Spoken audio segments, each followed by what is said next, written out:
تخيل إن الخيانة تيجي من أكتر شخص المفروض يكون مؤتمن على أسرار الدولة. صلي على النبي واشترك في القناة ويلا بينا نبدأ.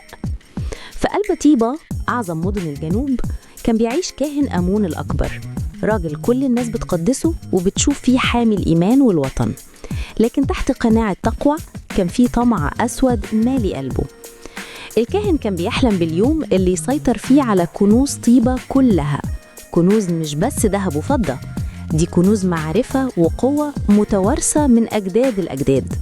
وفي الشمال كان في ملك قوي عينه على الجنوب وخيراته. ملك الشمال كان عارف إن غزو طيبة مش سهل أبداً، أسوارها منيعة وجيشها عنيد وشعبها مستعد يموت عشانها.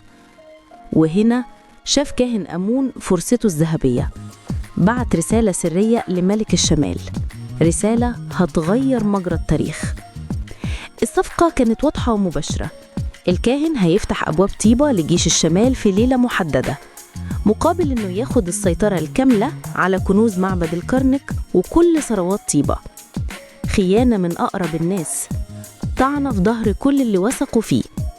ملك الشمال وافق فوراً، دي كانت فرصة لا يمكن تصورها. بدأ الكاهن يجهز لخطته الشيطانية في سرية تامة.